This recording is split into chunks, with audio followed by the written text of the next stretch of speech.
Folks, Black Star Network is here.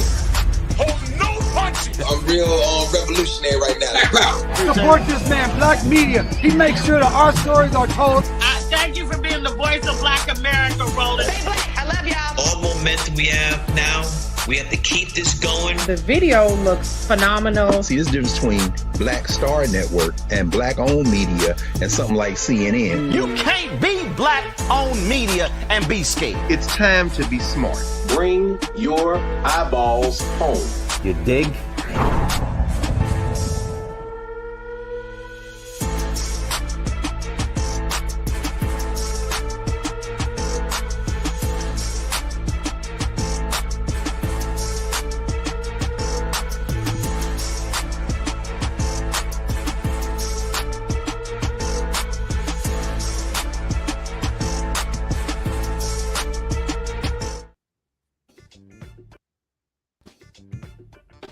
Folks, today's Wednesday, January 7th, 2026, coming up on Roland Mark Unfiltered, streaming live on the Black Star Network. A woman is shot and killed, murdered by an ICE agent in Minneapolis. Condemnations are ringing in from across the city, the state, and the country.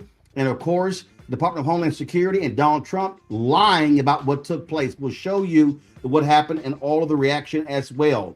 Also, with today's shooting gaining national attention, a Black California family wants answers as to why an off-duty ICE officer killed him over some fireworks.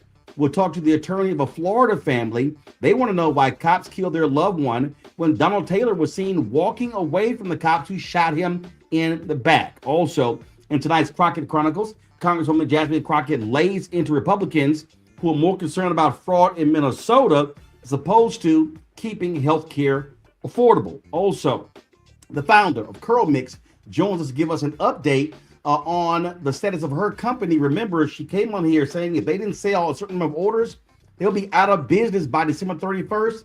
She'll tell us where they stand. And sad news, a former Black Star Network show host has passed away after a courageous battle with cancer. We'll tell you about the passing of wealthy you, Deborah Owens. Folks, it's time to bring the funk on Roland Mark Unfiltered on the Black Star Network. Let's go. He's got whatever the miss, he's on it. Whatever it is, he's got the scoop, the fact, the find. And when it breaks, he's right on time and it's rolling. Best believe he's knowing. Putting it down from sports to news to politics. With entertainment just for kicks, he's rolling. It's gonna go, y'all. It's rolling Martin, yeah. Rolling with rolling now. He's funk, he's fresh, he's real, the best, you know he's rolling Martin now.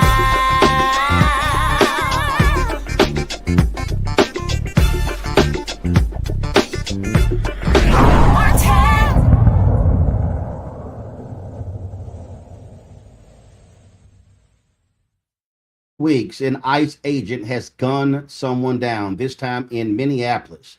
It took place there with a confrontation with ICE officers. Now, the Department of Homeland Security, they literally tried to say that violent rioters weaponized a vehicle who attempted to run officers over. Folks, that's an absolute lie. This is the actual video of the shooting.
Dude, you shot her.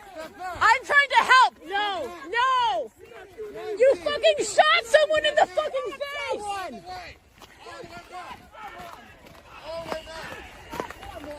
You shot someone in the fucking face. Do you have a conscience?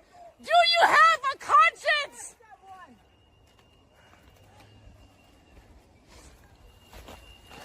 Don't let the murderer leave! Don't let the murderer leave! You guys are the fucking criminals! You don't get to tell us what to do! Fucking criminals! Don't let him leave! Don't let him leave!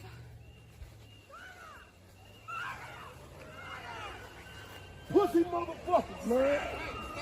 No! Get the fuck out of our neighborhood!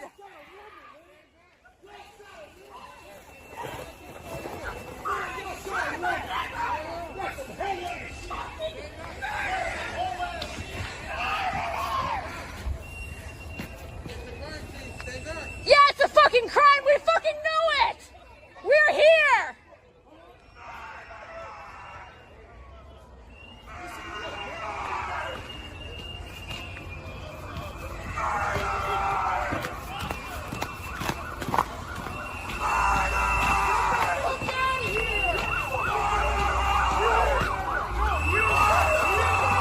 Yeah, like what the absolute fuck, man?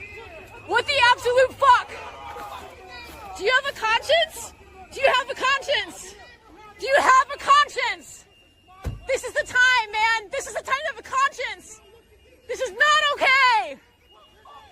This is not okay.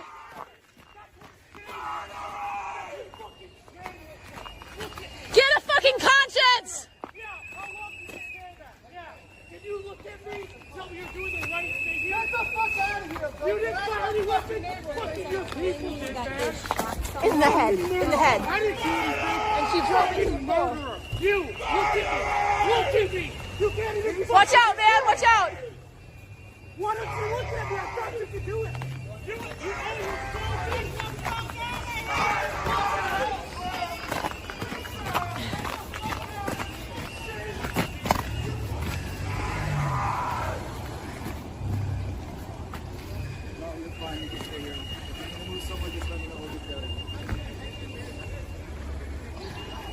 You okay, mommy?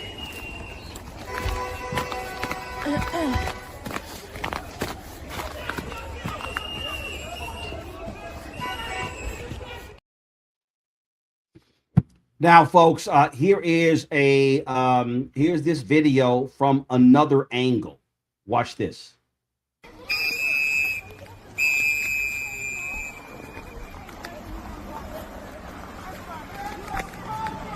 get the fuck out of our neighborhood.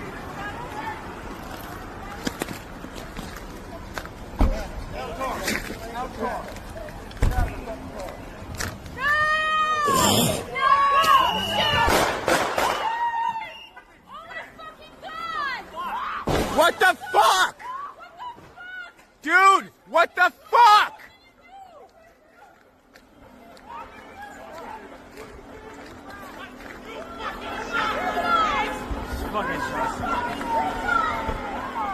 Dude, you did a murder for what?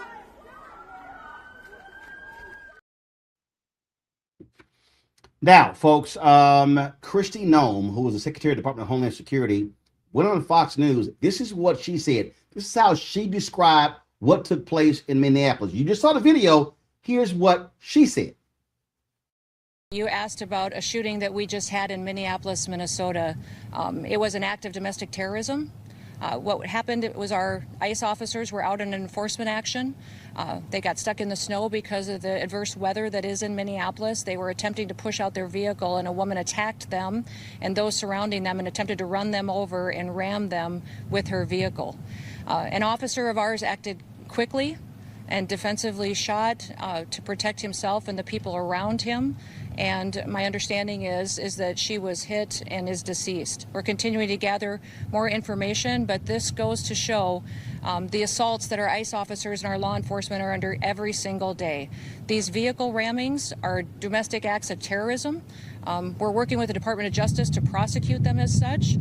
We will continue to protect our ICE officers and in cooperation with other law enforcement agencies as well.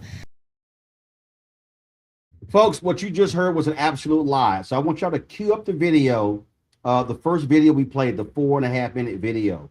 Okay. And so she said, this is what she said. She said, oh, the officers were trying to get the vehicle out of the snow. In fact, so before I do that, I'm gonna do this here. This is the actual tweet that the Department of Homeland Security also posted. Today, ICE officers in Minneapolis were conducting targeted operations when rioters began blocking ICE officers, and one of these violent rioters weaponized her vehicle, attempting to run over our law enforcement officers in an attempt to kill them. An act of domestic terrorism. An ICE officer, fearing for his life, the lives of his fellow law enforcement, and the safety of the public, fired defensive shots. He used his training and saved his own life and that of his fellow officers. The alleged perpetrator was hit and is deceased. The ICE officers who were hurt are expected to make full recoveries. I want y'all to listen to that. This is the direct consequence of constant attacks and demonization of our officers by sanctuary politicians who fuel and encourage rampant assaults on our law enforcement, who are facing 1,300% increase in assaults against them and an 8,000% increase in death threats. This is an evolving situation, and we will give the public more information as soon as it becomes available. That's literally what they tweeted out. Okay, so this is what they tweet. Then, of course, the liar in chief, Donald Trump, posted this on his Truth Social. I have just viewed the clip of the event which took place in Minneapolis, Minnesota. It is a horrible thing to watch. The woman screaming was obviously a professional agitator, and the woman driving the car was very disorderly, obstructing and resisting, who then violently, willfully, and viciously ran over the ICE officer, who seems to have shot her in self-defense. Based on the attached clip, it is hard to believe he is alive, but is now recovering in the hospital. Okay, and he said a whole bunch of other crap. All right, now play the video again. I want you to bring the audio down, and so when play the video where the car pulls up. Okay, stop right there. Pause it right there. Okay, let it go further. Pause it. Okay, right there, Kristi Noem live. She literally said they were trying to dig themselves out of the snow. Y'all can see there's no snow on that street. The street had already been cleared. You see it right there. So that's an absolute lie that she told. Okay, now press play. They're approaching her car. Freeze it right here. Freeze it. Okay, they're approaching her car. The officer walks up and immediately tries to pull the car door open. Press play. Now freeze it right there. Now you already see she was already in reverse. Okay, you saw the brake lights. So she pulls back. Press play. Stop. Freeze it right there. So you have two officers. One officer in front of this guard. So this guy fires a shot. Okay, fires a shot. Press play. And fires more shots at her. Now, look at the officer. He's walking. Now, if you fast forward it, what you're going to see is, maybe there's another angle. I think I sent it. It's another angle where the officer, he's walking back to his car. So Trump is lying. Noem is lying. The officers were not injured. They were not run over. It's flat out lies. Flat out lies. Now, here's what's even worse. Huffington Post has been given a video. Let me know if y'all have it. If you don't have it, please let me know. The folks at Huffington Post got a video where a doctor, A doctor came on the scene, and they refused to allow the doctor to see the woman. They refused to allow it. In fact, it took 15 minutes before police would allow, before an ambulance arrived. They would not, because the ambulance was blocked because of police cars. So the paramedics had to run on foot to treat the woman. Yeah. That actually happened. And again, goes to show you what we're dealing with here. And these folks have been lying. So immediately, conservative media and others, they jumped at it. Oh my God, they're attacking ICE. Nope, that's not what happened. We saw flat out exactly what happened and how this woman was murdered by the ICE agents. The reaction was quick. It was swift. The mayor of Minneapolis was absolutely angry. Here is Minneapolis Mayor Jacob Frey. There's a lot of information that is swirling around right now, and we collectively are going to do everything possible to get to the bottom of this, to get justice, and to make sure that there is an investigation that is conducted in full. But what we do know is that a 37-year-old woman is dead and that she was shot by ICE. We've dreaded this moment since the early stages of this ICE presence in Minneapolis. Not only is this a concern that we've had internally, we've been talking about it. They are not here to cause safety in this city.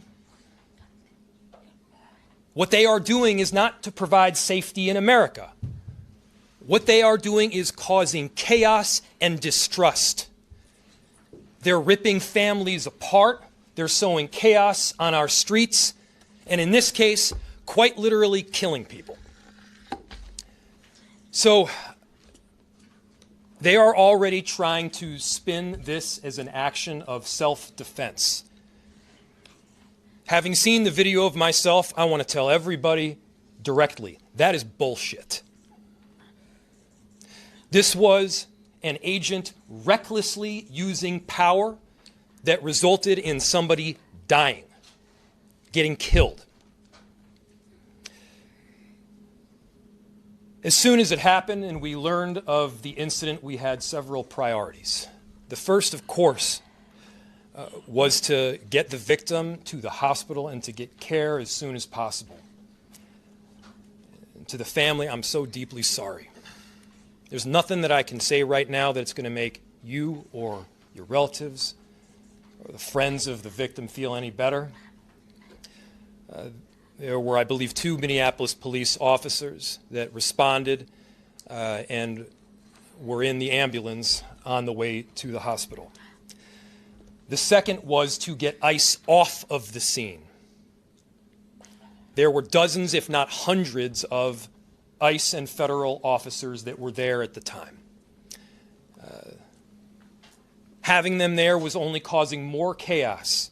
Having them there was only making a difficult situation even more problematic, and one that, yes, they created themselves.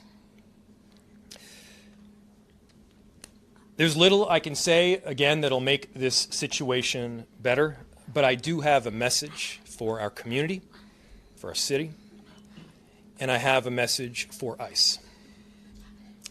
To ICE, get the fuck out of Minneapolis. We do not want you here. Your stated reason for being in this city is to create some kind of safety, and you are doing exactly the opposite. People are being hurt. Families are being ripped apart.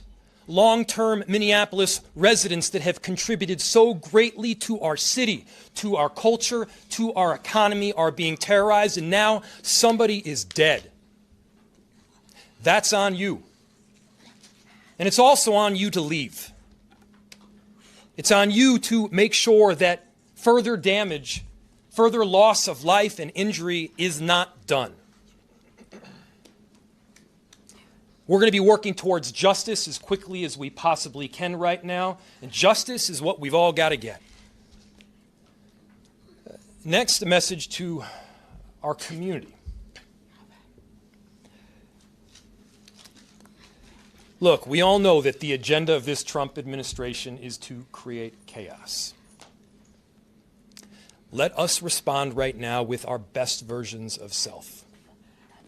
This is a moment where all of us in Minneapolis and beyond, we can rise to the occasion. We can show them who we are.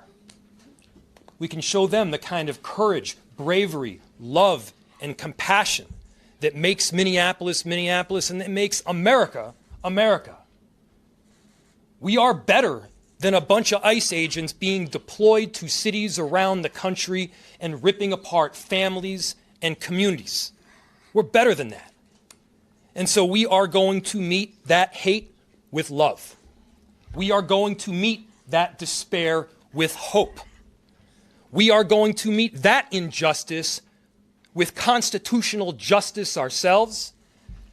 And we're going to make sure that in this very difficult moment, we do not take the bait that these ICE agents are trying to create and that the federal government, to be clear, wants. They want us to respond in a way that creates a military occupation in our city. They want an excuse to come in and show the kind of force that will create more chaos and more despair. Let's not let them. Let's rise to this occasion. Let's show them something far more beautiful than the kind of division that they're trying to stoke.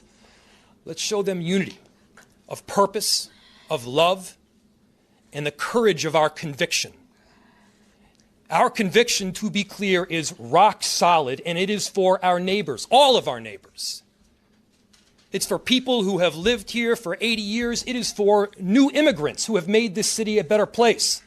That's the kind of love that we're going to show up with right now. If you're angry, I get it. I am too. If you're feeling that kind of despair, it's understandable. Let's show them who we can be. Let's show up with peace. To march, to protest, to hug one another, to love all the way with peace. Do not give them what they want.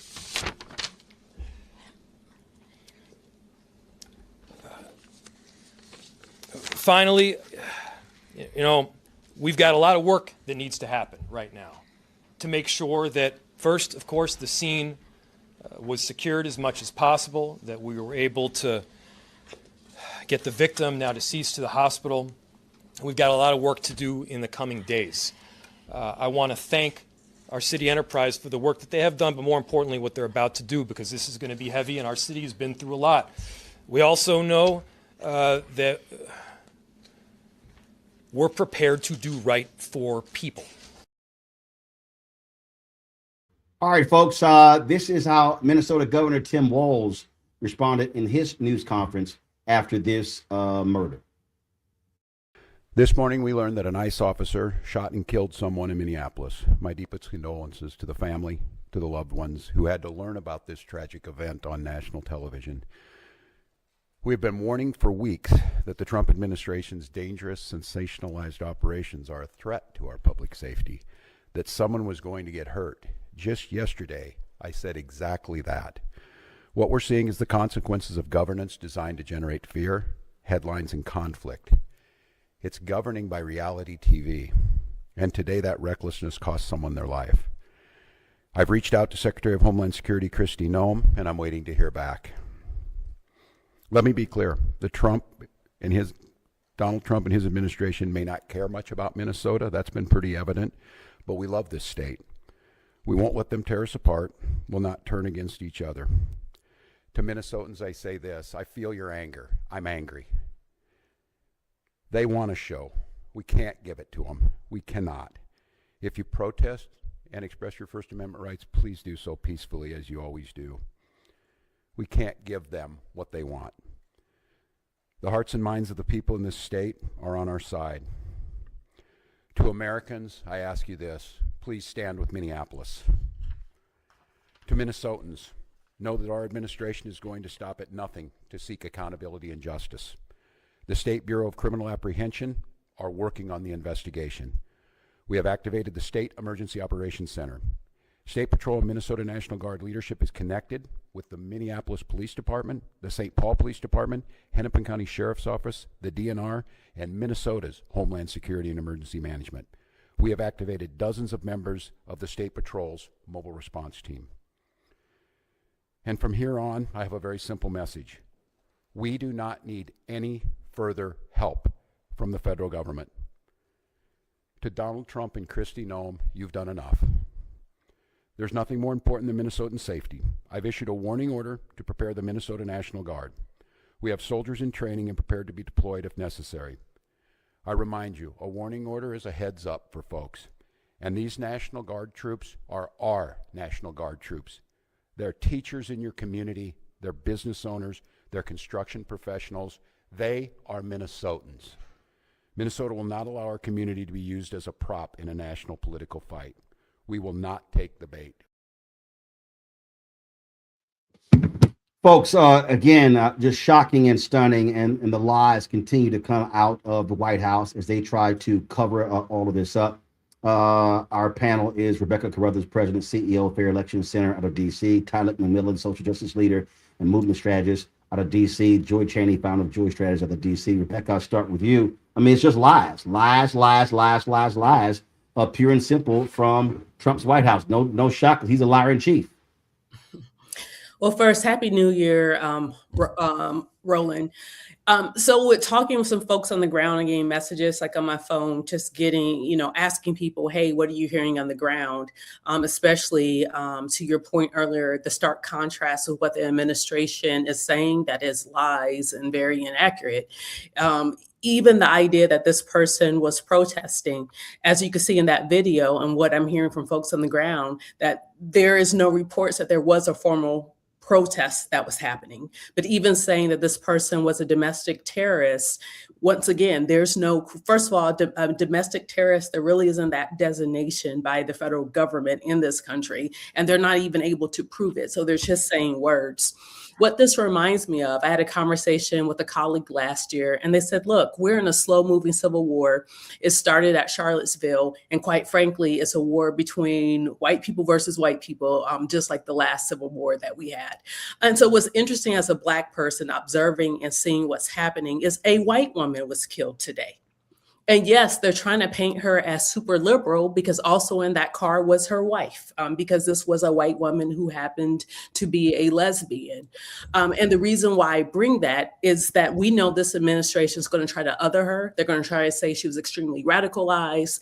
They're going to say all sorts of things. And so I'm curious what white people are going to do in this country when they see one another being killed by this fascist regime. We sat there and we watched Tyler as Trump and Noem lied, talking about the injuries. This is the officer who shot and killed this woman. Oh my God, how did he survive? It doesn't look like he's having serious issues with walking. Again, but that's how they actually lie. Yeah, absolutely. And I would say the only domestic terrorists that we have seen in this country lately is those who insurrected the Capitol and who was marching here in Washington. And I think when we look at this case, when federal agents kill civilians and walk free, I think the message is really clear. It says that some lives are expendable in the name of enforcement, and that Black lives and folks' lives, immigrant lives, continue to live under this constant surveillance and this fear and this militarization of their communities. And I think we are now growing up in a country still the same, just in a different fashion, from where state violence is normalized against the most vulnerable and impacted communities. And I think this is not a matter of public safety, but it's really a matter of state terror. And this is what ICE agents are doing across our country. And no badge should grant anyone the right to kill without consequence. And I think we must abolish systems that continue to prioritize control over humanity. And our communities deserve safety from these type of armed agents. It requires care and resources and trust. And as the mayor said, quite frankly, they need to get the fuck out of our communities. And I couldn't echo that even more.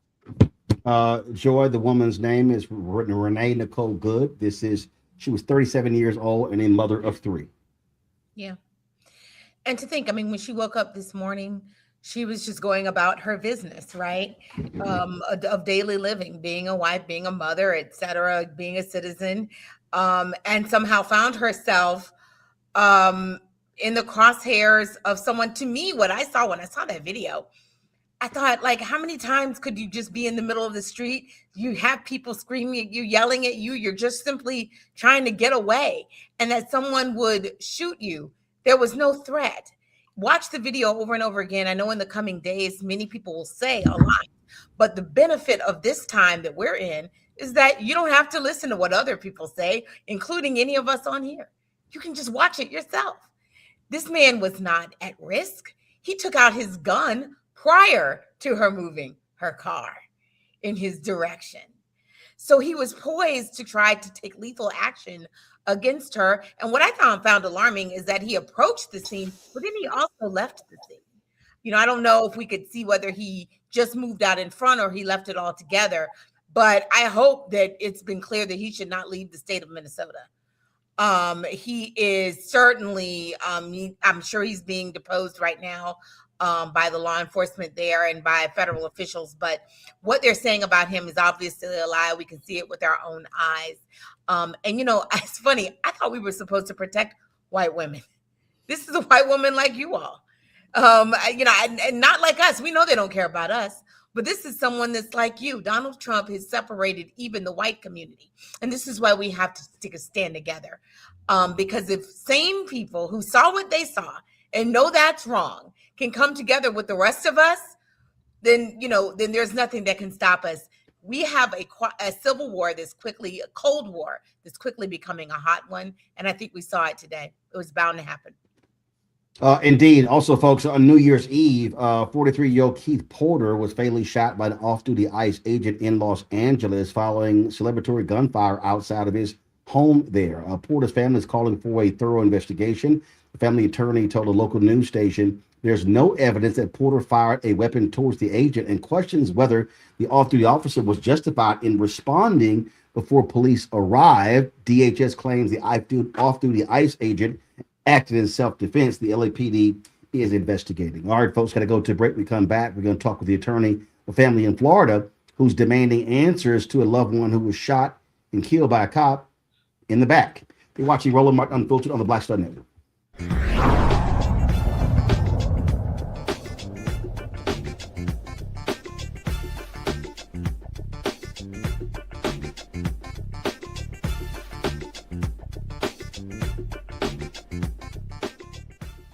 They said the quiet part out loud. Black votes are a threat, so they erased them. After the Supreme Court gutted the Voting Rights Act in 2013, Republican legislatures moved fast. New voter ID laws, polling place shutdowns, purges of black voters from the rolls. Trump's Justice Department didn't stop it, they joined in. In 2018, his DOJ backed Ohio's voter purge system, a scheme that disproportionately erased black voters. Their goal, erase black votes and political power. Yeah, that happened. These are the kinds of stories that we cover every day on Roland Martin Unfiltered. Subscribe on YouTube and download the Black Star Network app. Support fact-based independent journalism that centers African Americans and the issues that matter to our community.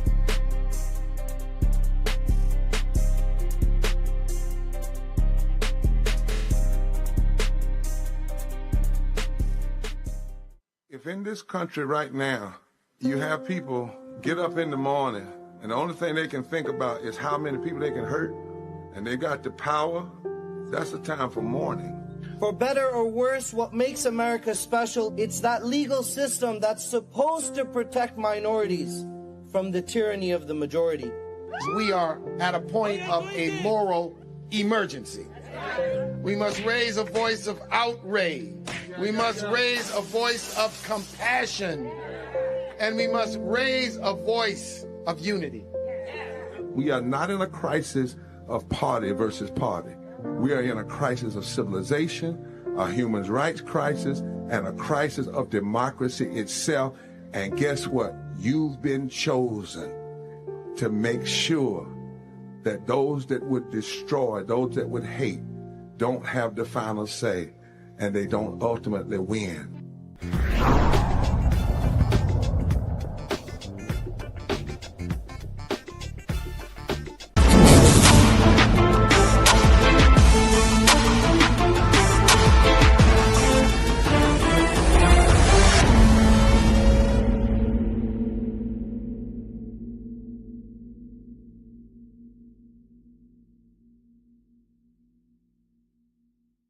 In the street by cops, and he had his hands up while doing so. In a newly released video of the August 3rd shooting, 32-year-old Donald Taylor is seen walking down the street. He goes out of frame, but what happens when he reappears that leads his family to say he was murdered. Now we want to warn people that this video is disturbing. It could trigger some folks, and so we want to give you some time to look away. Again, it's a very difficult video to have to watch. So let's go ahead and play it.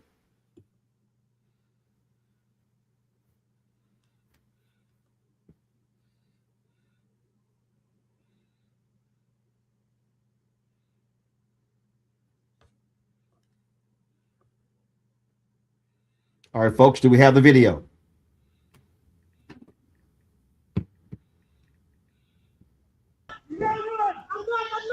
What are you doing? Why are you guys listening?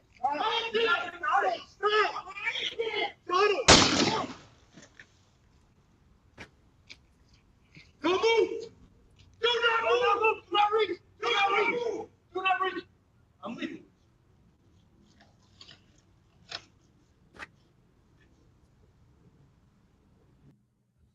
Attorney Arian White represents the Taylor family. She joins us now from Miami. Okay, so walk us through this here. Were they trying to execute a warrant? What happened here? We have this video, and he's walking away. Is he walking away from a home? Is he in a driveway, in an alley? Explain to us exactly what we just saw. Okay, well, first, thank you for having me, Roland. He is walking away. So the beginning of this video, there are a couple videos, and he is walking towards where we now know the police officers were. But then he's seen walking away, and you can kind of hear the commotion of when the interaction with the officers first begins. It's not an alleyway. It's a street where there's just more street. It's a neighborhood. It's a community. He's not on anybody's property. He's just walking down the street. And he comes into contact with these police officers, and he walks away, as you saw, with his hands up, with his arms out. And he's shot in the back once, a fatal shot. I am of the opinion, I'm not a medical expert, but it appears very clear that he died right there. But that is information that the family has not even been provided, quite frankly. Every piece of information that we have is because his family has been diligent in trying to figure out what occurred that day. Haven't gotten any information from the police. We don't know who the officer was. I cannot even confirm that they were executing a warrant. Transparently, there were several felony crimes that Mr. Taylor was suspected of occurring, I believe, the week before this incident. And it is possible that they were trying to execute a warrant, but I'm not 100% sure, because the answers that I have gotten from the multiple police departments that are investigating this, and we can talk about that a little bit more if you want, are none.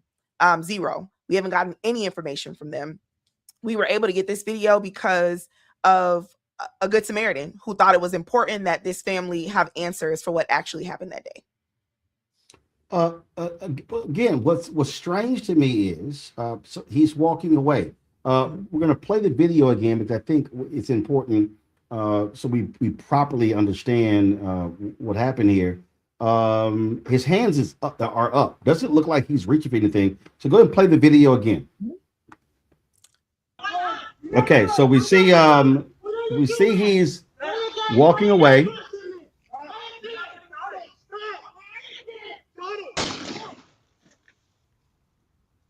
So here's what. So and watching that video there, and watching that video, come back. Okay, watch that video. He's not reaching for anything. Now, after he's shot, we hear them say, "Do not reach." He makes no move. So I don't understand why in the situation Why do you fire a weapon? Your gun is out, not taser or anything along those lines. Yeah, there's no reasonable, rational, or legal explanation from our standpoint. There was no reason to shoot him. It's my understanding that sometime before this incident, there was another interaction where he was able to get away, is the way that they explain it. I haven't been given any details on that either. Even in that situation, though, there has not even been an allegation at that point that he was armed or anything like that. Now, at some point later in this video, there appears to be a weapon that's discovered on his body. But I want to remind you, Roland, we live in Florida. People have weapons. I have weapons, right? So it's not illegal to have a weapon. I'm going to be a lot more fair to them than they were to Mr. Taylor and say that assuming that they believed, all the allegations that have been put forth against him, that they approached him as though he was armed and dangerous, right? But in this country, at least, as far as I know, it does not matter if you're charged with a misdemeanor, a trespass, a felony drug possession, or murder. The burden of proof is the same, right? The police don't get to be judge, jury, and executioner. He was entitled to an arrest, a reasonable response to his behavior, which I don't even believe a taser at this point. They didn't even attempt to physically accost him, as far as I can tell. But he was entitled to be arrested, prosecuted by the state attorney's office, tried by a jury of his peers, and then, if found guilty, punished by a judge, right? And what they've essentially done is they have robbed the public of answers, right? They've robbed the potential victims of these alleged crimes of any answers, and they've robbed Mr. Taylor of his life, his family of his life. He was a young man. He was 32 years old. And I sat on this video long enough to try to figure out something, right? To be a good attorney and think of some possible explanation. And I can't think of one that makes sense. Not one. This took place August 3rd. What has been the response, reaction from police department, from the district attorney? Yeah. So I haven't spoken with or heard from the district attorney at all. I will say this, and this is information that I'm not sure is public at this point, but I'm going to go ahead and say it now. This murder actually occurred. This is the City of Hollywood Police Department that fired these shots, is my understanding. The actual murder occurred in another city, in an adjoining city, the city next over, if you will. So that city is investigating, but I haven't gotten any information from them. I've submitted public records requests to the city of Miramar, which is where this actually occurred, right north of Miami, the city of Hollywood, and FDLE, who is investigating the shooting right now. But I haven't received really anything from any of those departments. So we don't even know the name of the officer who fired the shot. And it is January 7th. This occurred in August. Well, certainly keep us abreast of what comes next in this story. I certainly will. The shooting there just makes no sense. All right, we appreciate it. Thanks a lot. Thank you for having me. Folks, headed to a break. We come back. Congresswoman Jasmine Crockett tears into Republicans regarding their lackadaisical attitude when it comes to health care for Americans. We'll talk about that next right here on Roland Martin Unfiltered on the Black Star Network. Don't forget to support the work that we do. Join our Bring the Funk fan club. Your dollars make it possible to do the work that we do. And so if you want to join, be a member of our fan club, we've had nearly 37,000 people who have donated since we launched the show September 4th, 2018. And so the goal is to get 20,000 annual donors, averaging about $50 each a year. We're raising $1 million to help us fund what we do here. If you want to support that work, give me a cash app, use the Stripe QR code, just hit right here on the screen. You can use that use that same thing for credit cards. Click the Cash App Pay button to contribute. PayPal, R Martin Unfiltered, Venmo, RM Unfiltered, Zelle, Roland at RolandSMartin.com, Roland at RolandMartinUnfiltered.com. Checks and money order, make it payable to P.O. Box 57196. First of all, make it payable to Roland Martin Unfiltered, mail to P.O. Box 57196, Washington, D.C. 2003 7-0196. Back in a moment.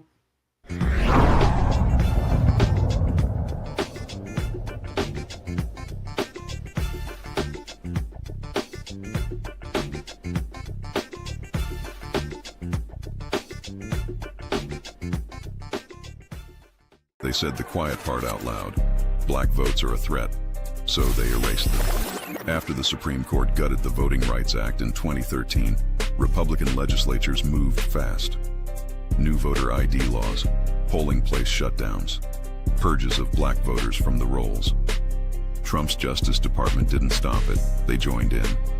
In 2018, his DOJ backed Ohio's voter purge system, a scheme that disproportionately erased black voters.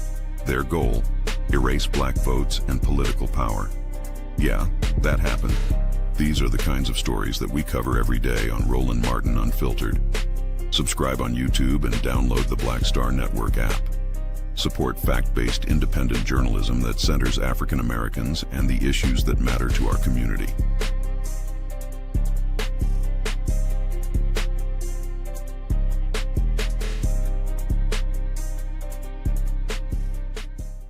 If in this country right now, you have people get up in the morning and the only thing they can think about is how many people they can hurt, and they got the power, that's the time for mourning.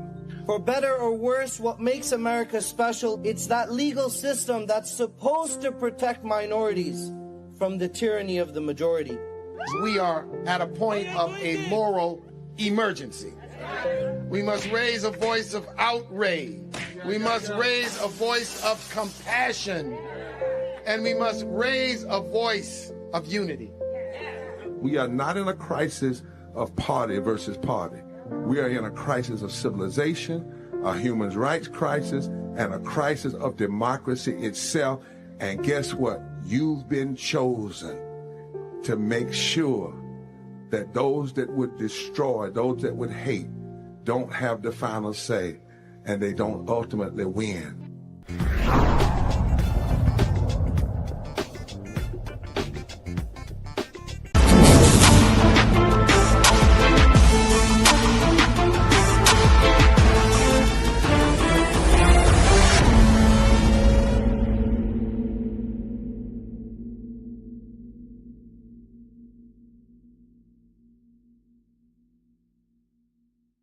Fraud in Minnesota. Well, Congresswoman Jasmine Crockett had some other thoughts about that.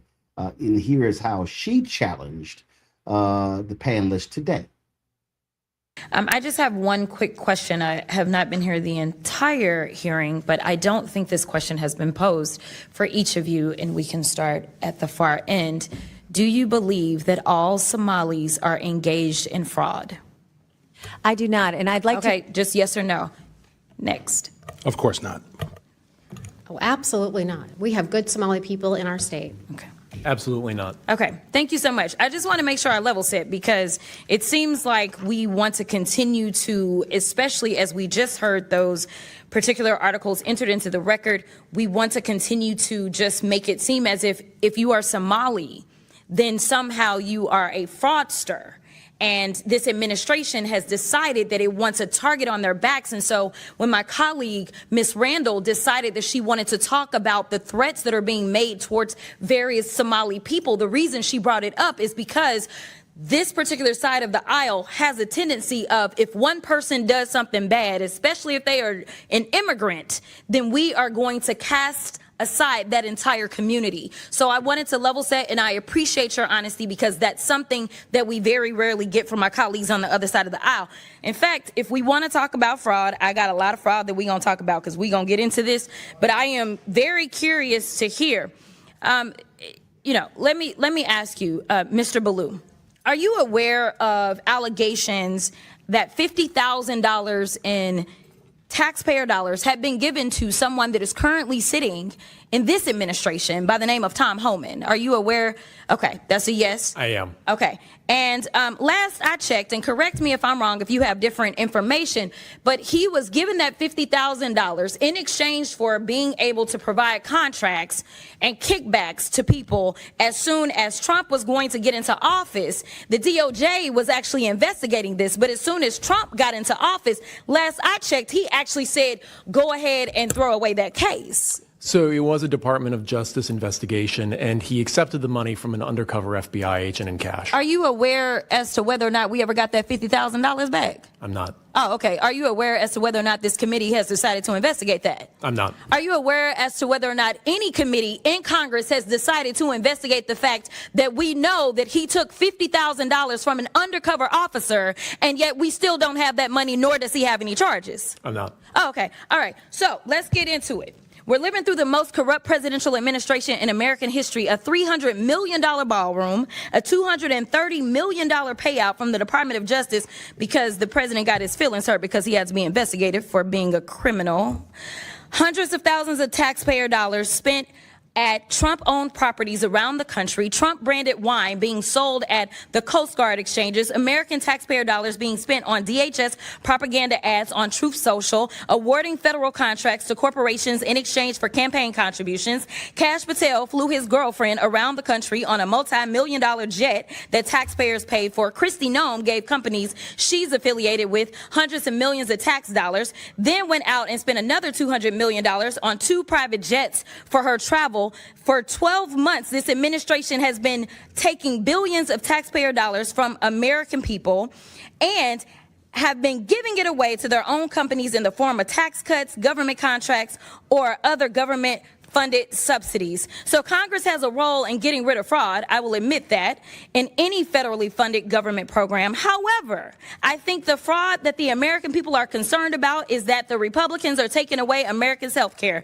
so that ultra billionaires can get more tax cuts. The real fraud is the dehumanization and demonization of the working class Americans and immigrants to distract folks away from corporate socialism that's happening because of the Republicans. So this is truly the definition of throwing away the baby with the bathwater.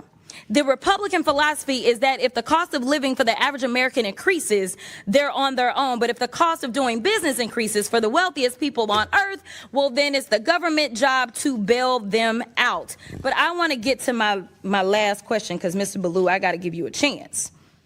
He's been issuing pardons for numerous people who have defrauded the American people. And Republicans on this committee, yeah, just as quiet as the room just got, right?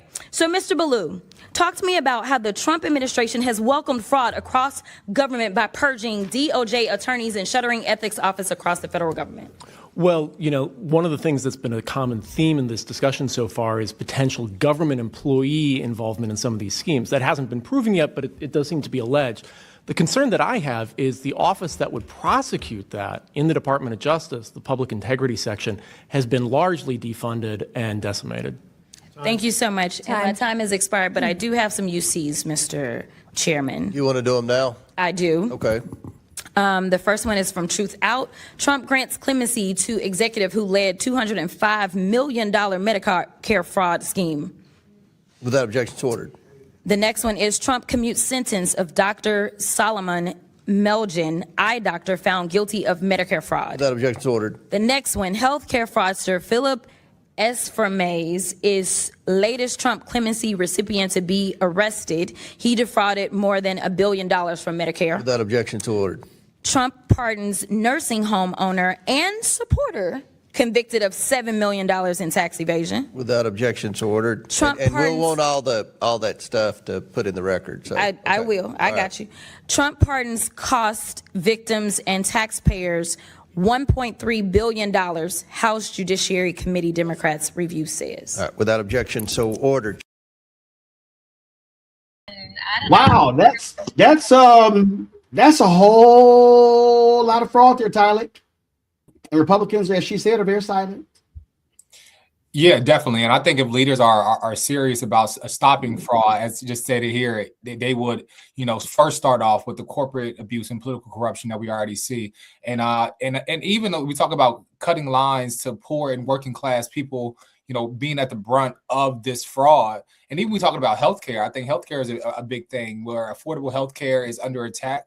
And the fact that engineering these costs that continue to hike costs for families where they have to choose between prescriptions and rent and groceries. And yet the supporters and corporate billionaires are getting ways out. And so I think, it's definitely, and I'm glad that Representative Crockett definitely pointed that out. Absolutely, and we see what is happening on Capitol Hill. I'm looking to pull the story up. Joy, Democrats had advanced a discharge petition extending the subsidies, the Affordable Care Act subsidies. Now, Republicans did not want that to go forward, but the problem is they really can't do much about that. And guess what? Four Republicans signed the discharge petition, but 9 Republicans voted for it. It passed 221-205. And what this calls for, guess what? To extend the subsidies for 3 years. And were wiped out in that big ugly bill they passed. And here's what I think interesting. Remember, Joy, all the different people, all the different pundits and media folks and strategists who were saying that Democrats were wrong to shut the government, to first of all, not lift the finger to help the Republicans open the government. They were blaming Democrats for shutting the government when actually it wasn't Democrats, it was actually Republicans. And they said, well, Democrats are wrong. Oh, look, you lost the battle. Subsidies are gonna go away. You lost. Well, they're literally moving forward. These 9 Republicans realize they're in trouble. These 9 Republicans realize that their constituents are going to have health care premiums skyrocket. And so the vote took place today. It passed for the discharge petition. The full House is going to vote on Thursday. It passed the House. It now goes to the Senate, where Senator Jean Shaheen, they've been trying to put together a bill there. Guess what? This actually might pass. Republicans are in a conundrum. Sounds to me like it was smart of the Democrats, their government shutdown strategy. Looks like it worked. Listen, not just smart, brilliant. And to be clear, to any senator hearing the sound of my voice, this is not the time to negotiate. This is the time, if we get this bill passed in the House, to vote for the House bill. It's the 3-year clean extension, right? So you don't negotiate against yourself. The Republican leadership in the Senate should take up the House bill and move forward, because that's what the American people want. This discharge petition is just there where the members can overcome an intransigent leadership, feckless leadership like what they've had in Mike Johnson. And they say move forward. And you know who's thrilled? Mike Johnson is thrilled, because he can say to Trump, hey, I did what I could, and yet it could still happen. Because every single day, Congress people are getting notes from their constituents saying, I can't get health insurance because my health insurance has tripled. I can't get health insurance because it's doubled. They're getting that every single day. And they're saying nothing that's done this year is going to just undo it overnight. I'm making the decisions now that have an impact for me and my family. And that's everywhere. Blue state, red state, purple state, whatever wherever you find yourself, all Americans are experiencing this, and it is just augmenting the uncertainty they already had because of the cuts that we know are coming to Medicaid. So we have healthcare uncertainty happening all over, and then we're not even talking about the fool in Secretary Kennedy and what he has done to public health and his attacks on that. All of that uncertainty is happening right now, and we have flu season spiking right at a time where people find themselves unable to get health care affordably. So, Donald Trump has caught himself. He knows he made a mistake. Democrats got it right. We need to carry it through. Rebecca, the other reason why the strategy was smart, and there were people. Listen, I remember when Ashley Etienne came on and said, "Hey, Democrats shouldn't do this if they're not committed to the long haul." Here's what it did. What it did was it actually caused them to rally around a singular issue. The time was used to build momentum and to teach the public about what was going on. Those town halls Republicans were having, they were getting crucified in those town halls. And so here we are now at the end result of that. And that is the pressure was brought to bear. And remember, these same Republicans voted for that big ugly bill. They voted for it. They got rid of the Affordable Care Act subsidies. But because of the Democrats' action when they came to the government shutdown, they caused the nation to focus on the healthcare issue. And these Republicans are scared to death of voting against the subsidies because they know what's going on. And this impacts not just the House and the Senate. We're talking about a very popular Democrat who may jump into the Alaska U.S. Senate race. Early polling shows she would have a 7-point lead against the Republicans. You've got Susan Collins under serious assault in Maine. She could get defeated. You've got Joni Ernst, who's choosing not to run in Iowa.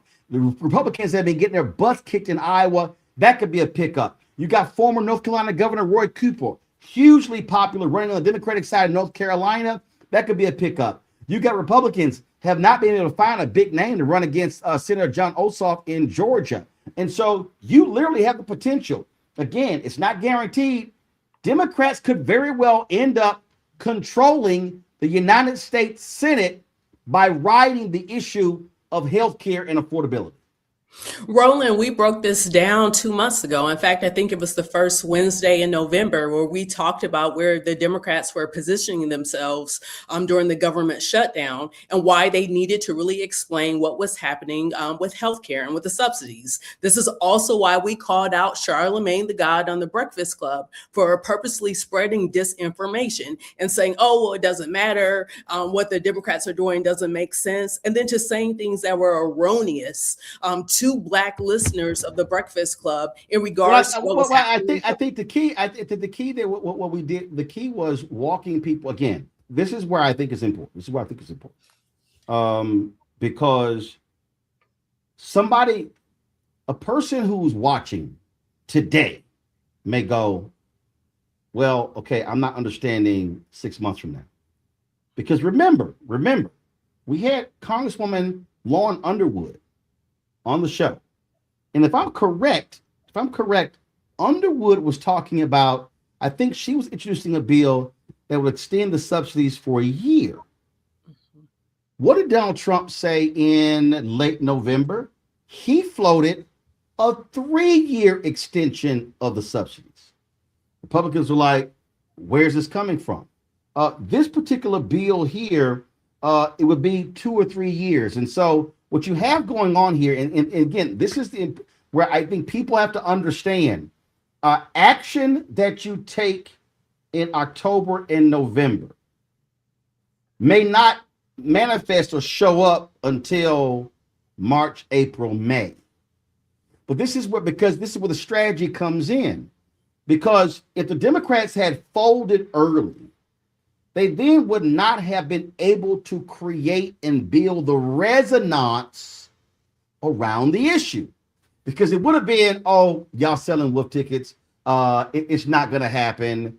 And Republicans, had they folded early, the Republicans could have been like, all right, cool, we survived that. But because they didn't, it was every day. And all of a sudden, you literally saw the story coming like a mushroom cloud. And it got build bigger and build bigger. That pressure is what led to today's action in the House. Yes. Rebecca, it was that pressure that over days, it turned into 1 month, into 2 months, into 3 months. And even though they expired the 1st of January, I'm telling you right now, this is going to pass because Republicans are scared to death of getting wiped out in November.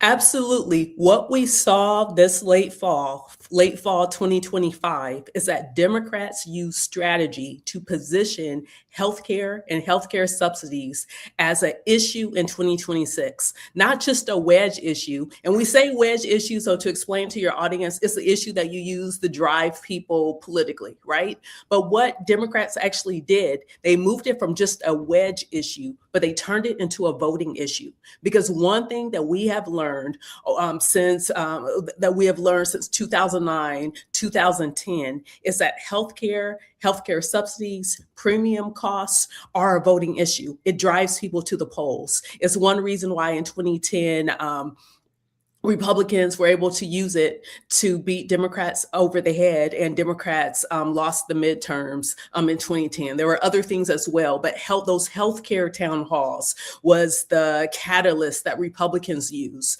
Even though the idea or the name of Obamacare doesn't poll well, the idea of having affordable healthcare that you can actually go in and see a doctor when you're sick, you can go see a doctor for preventative care. That's extremely popular in both the red states and blue states, in urban areas, in rural areas, in suburbs, across all demographics. People want to be able to go to the doctor when they need to go to the doctor and not have to file bankruptcy because they went to the doctor, because they saw healthcare.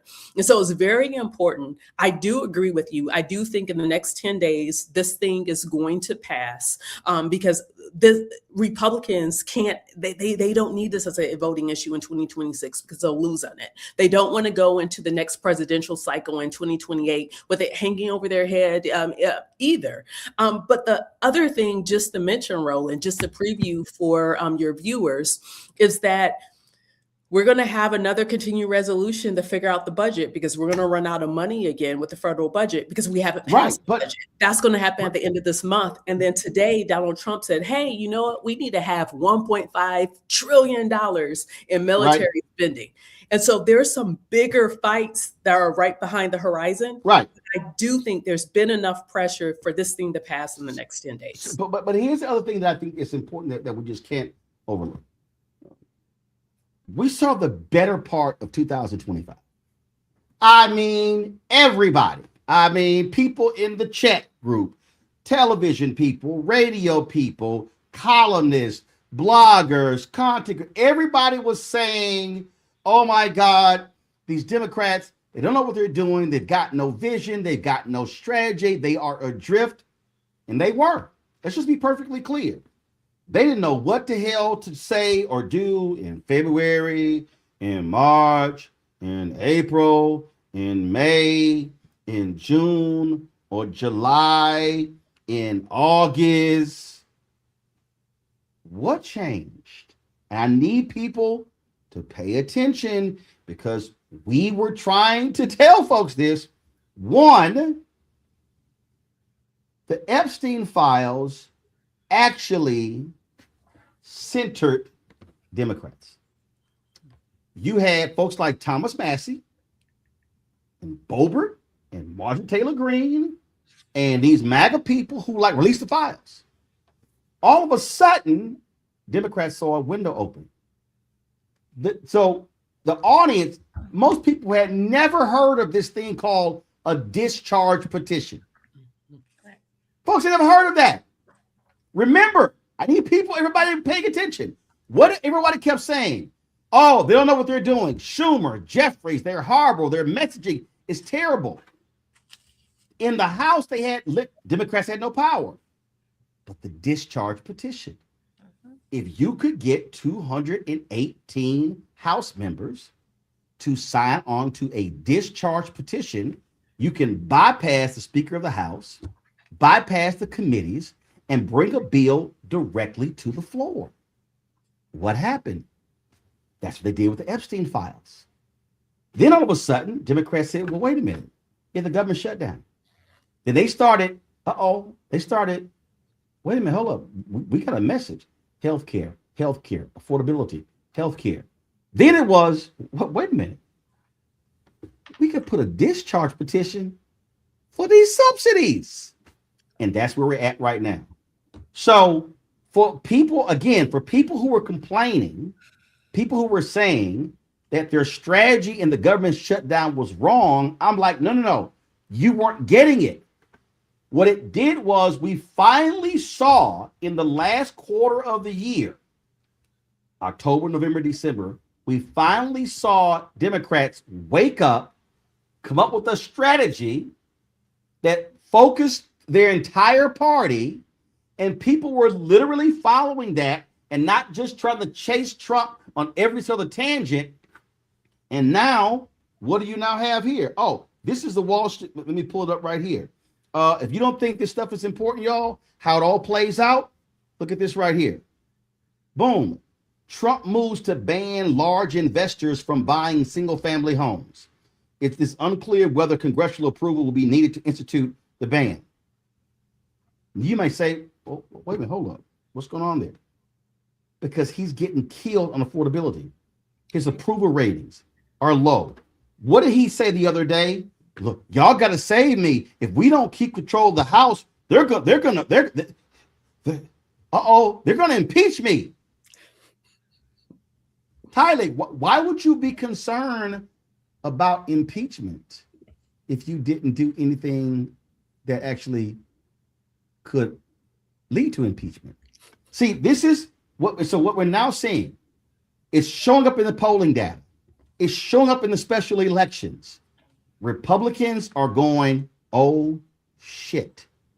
We spent we doing Venezuela. We passed this big budget bill. We passed all this sort of stuff. And the same thing we criticize Democrats and Biden and Harris about, we're not getting our asses kicked on it. That is what is happening before our very eyes. That is correct.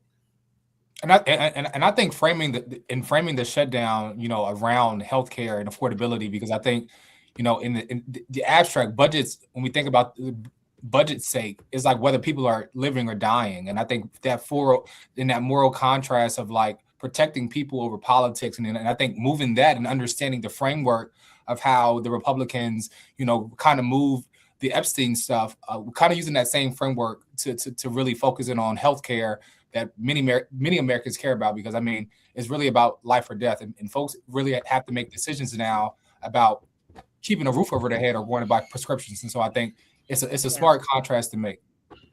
Enjoy for the Joy 1 second. And for the people who were saying, oh, Trump had this economic plan and Kamala Harris didn't. Well, here's the deal. This is Trump's tweet right here. I am immediately taking steps to ban large institutional investors from buying more single-family homes, and I'll be calling on Congress to codify it. That was him in a tweet today on Trump social, whatever the hell that thing is. This is the plan of Vice President Kamala Harris. Yeah. Stop Wall Street investors from buying up and marking up homes in bulk. Vice President Harris is calling on Congress to pass the Stop Predatory Investing Act to curtail these practices by removing key tax benefits for major investors who acquire large numbers of single-family rental homes. That's what she was laying out. She saw this. Folks weren't paying attention. They fell for the okie doke of how great and wonderful Trump is going to be on the economy, and now they're realizing he's an idiot. Correct. And he's doing what he should be doing, right? Occasionally, and first of all, he's lying. He's not going to do any of those things. But he pulls them out because they are things that he knows are popular, things that he knows will work. And so if you were someone who chose Donald Trump over Kamala Harris, then, you have a little egg on your face now, and you feel pretty stupid. But the fact of the matter is we had to sell it. And, that we have had the failures as the Democratic Party. But for once this summer, we realized we had an issue that Americans told us they cared about. We did sometimes what we don't do. We actually listened to them, and then we stuck together. We united, right?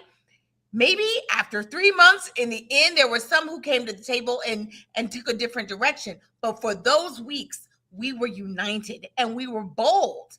And we didn't allow people to keep putting the government shutdown on us. We said, absolutely not. We didn't argue on their playing field. We said, you're coming to our playing field. We won. And this is the roadmap for going forward. If we talk about kitchen table issues that people tell us they care about, and then we are, pardon my French, asshole enough to make it happen, people will see that we are fighting. And even if we can't land it, then we'll get caught trying. The American people understand that we aren't in control of the House and Senate or the presidency. They understood that. We have got to get caught trying. And that's what Schumer and Jeffries did. They fought for the American people. And that's why people are responding to them. And I think we're going to win the House, certainly. But I think we have a chance in the Senate, which we did not think we had. But the thing here, Rebecca, is, again, we've always understood that you have to speak to the economic issues. And what you are witnessing right now, you're witnessing a cratering of Donald Trump's support from young voters, from male voters, all of these folks who voted for him. And guess what? Steve Ratner actually posted this. And again, this is something that we kept talking about and wanted people to realize. But you have to constantly be pounding the message. What do Republicans always do? They're always pounding the message. This was from KFF, and this is why that what they were doing during the shutdown was so important, because it emphasized this percentage point increase in uninsured rate 10 hardest hit states. 7 of the 10 states are red states that voted for Trump. Louisiana, the top 3 are Louisiana. First of all, Louisiana, Florida, Arizona. Then you have Kentucky, Arkansas, West Virginia, Oklahoma. That's 7 out of 10. And so what the government shutdown did was it crystallized for people, hey, the people who you voted for in the House and the Senate, they're the ones screwing you on the Affordable Care Act. And Rebecca, I know Democrats keep doing this, and you notice I never say Obamacare. It is stupid. It is insanity for Democrats to use the phrase Obamacare when that was a poll-tested phrase to purposely be a negative. You don't reinforce the negative. And so we see it. Republicans, man, y'all get rid of Obamacare, but don't touch my Affordable Care Act. It's the same thing. So again, it to me, it's doing stuff like that. It looks like they finally are figuring out how to actually win the messaging game. So by taking advantage of this moment and really explaining what the Affordable Care Act is, that is for those who don't have an insurance plan from their private employers, that they're able to go out into the marketplace. They're able to get a quality, insurance plan, and then there's subsidies that helps make sure that they can pay for it and that they're not priced out of the market, right? So people now are kind of understand, okay, that's what this thing is. Now, when I worked for Congressman Dingell, one thing that I remember as the Affordable Care Act was going through committees and it was being written and it was being revised is that there was an understanding on the Hill that this was part 1, that there had to be a part 2. Part 1 was, hey, let's make sure, like right now we have a private insurance system. Let's make sure that people aren't kicked off because of pre-existing conditions. They're able to have access to a quality healthcare plan. And that's not a junk plan. That's basically worthless. And you have extremely high out-of-pocket costs and a lot of things aren't covered, right? The second part was, okay, now that we have insurance that's affordable for people, now we have to figure out how to drive the underlying cost of healthcare, the delivery model, the delivery systems for healthcare. There has to be a part 2 to reduce the cost, because does it make sense that year over year that healthcare costs are going up in this country? No, it doesn't make sense. Healthcare actually doesn't have to be as expensive as it is in this country, but it's going to take an act of Congress to actually solve that. So what I'm hoping that the Democrats do here is continue this education and this public debate. So then the next time that Democrats have the House and the Senate and perhaps even the presidency, they're able to do the part 2 to actually drive the cost of healthcare down. Because one thing that we know, and to your point about messaging, we understand through all of the messaging as over the last 10 years that people have a vested interest in driving healthcare costs down. So first, we had to make sure people had access. So making sure that they have a quality healthcare plan that they could pay for. And then the next step is actually reduce the cost of healthcare. And so I want to make this last point before I go to break here. And again, this was another Ratner tweet that I thought was interesting. Florida, Texas, Mississippi, South Carolina, and Georgia, all red states, stand to suffer the most, he calls it, from the Obamacare subsidy expiration because they haven't expanded Medicaid, leaving many low-income households uninsured. Y'all, this is the thing right here. And this is why you have to connect the dots. And y'all hear me say this all the time. You connect the dots, you connect the dots, you connect the dots. And that is, and this is Bishop William Barber, poor people, the working class. Guess what? If all of a sudden Republicans make this move, So they passed that they call the big beautiful bill, or let's call it the big ugly bill. It got rid of the subsidies. It got rid of lots of different things. What did I constantly say in 2025? White people are going to have to experience pain. They're going to have to experience it. They're going to have to feel it. Remember when the government shutdown happened and it was all of this stuff over SNAP benefits? And I said, I know no one wants to deal with this, but they're going to have to go without food.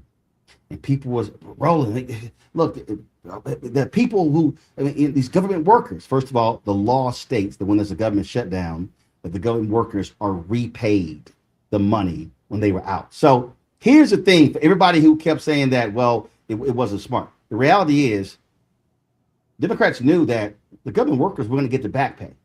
Okay. So you had to make a calculated decision. And when you did, and you had limited power, that's what you had to do. But what this did was this woke people up, because low income people, middle income people, upper income people, all of a sudden, when those letters drop, hey, this is what your premium is going to be in 2026. The subsidies go away. Oh shit! What? All of a sudden, my premium is going to go from $2,400 to $25,000. Yep. And why? Because they got rid of them. They got rid of them. And so this is what we kept saying to people. And so it was important for people to understand strategy, to understand the education process. And unfortunately in America, unfortunately in this country, we have folk, it used to be a billboard phrase, now it's the size of a tweet or a TikTok video. It takes time to have to explain these things. And what you're now seeing, and again, it's no guarantee it's going to happen, but y'all, this actually happened today. This is the vote. There was a vote to discharge this vote. This is it. It was 221 for, 205 against. 9 Republicans crossed the aisle. Thursday, this, what does this do? This actually extends the subsidy. This particular proposal that they're voting on will extend the subsidies for 3 years. I need everybody to hear what I was. Remember during the government shutdown, Democrats were talking about a 6-month extension. If I'm correct, Representative Lauren Underwood, when she came on our show, she was saying her bill would have a 1-year extension. It was Trump who threw out, man, we may want to extend this for 3 years. You know why? Because if they did 6 months, what did Rebecca say earlier? It's another continuing resolution. You're going to be back at the same fight. The Republicans do not want another health care battle in 2026 before the election. That's why all of those most major things in the so-called big beautiful bill, the big ugly bill, they went into effect after the election in November, because they did not want people to have to talk about the pain. So we are on the verge, folks, Thursday, of Republicans and Democrats in the House passing a bill that would extend the Affordable Care Act subsidies for 3 years.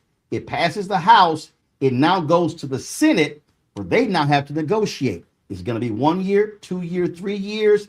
And now the pressure shifts to Republican senators. And guess what that means? Well, Tom Tillis is not running in North Carolina. But that means if you are Susan Collins, how are you going to vote? Lisa Murkowski in Alaska, how are you going to vote? Oh, if you are running in other states, Florida, we can go on and on. Joni Ernst in Iowa, how are you going to vote? The bottom line is this brilliant move of the discharge petition, getting 9 Republicans in the House, could very well cause the bill to pass in the Senate, and then you see the extensions. And so smart play, but that's how you have to understand how the dots are connected, and you play a short game versus a long game. We'll see what happens. Going to go to a break. We come back. Black Star Network headlines with Brittany Noble and more on Roland Martin Unfiltered. Back in a moment.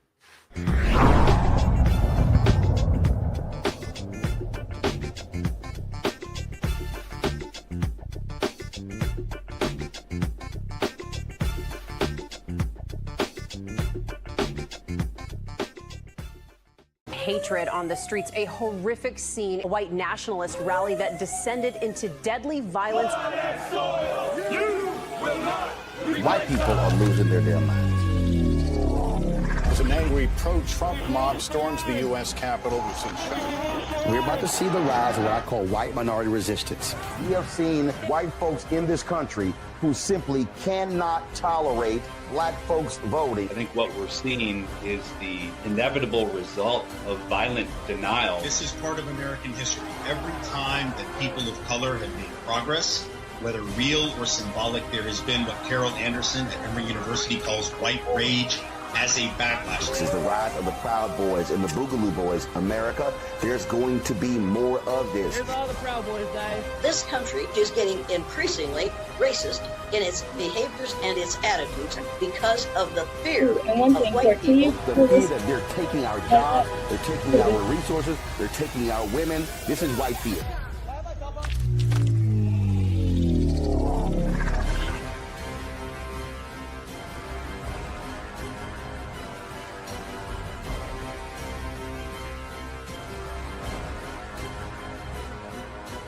They said the quiet part out loud. Black votes are a threat, so they erased them. After the Supreme Court gutted the Voting Rights Act in 2013, Republican legislatures moved fast. New voter ID laws, polling place shutdowns, purges of black voters from the rolls. Trump's Justice Department didn't stop it, they joined in.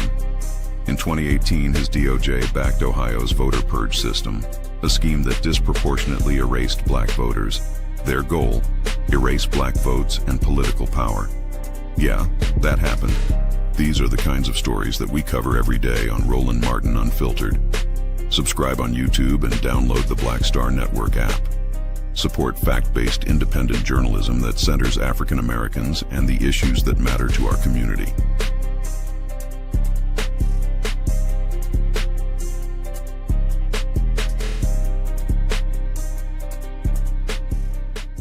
Melanie Campbell, National Coalition on Black Civic Participation and Black Women's Roundtable. And we are watching Roland Martin Unfiltered all day, every day, 24/7. Spread the word.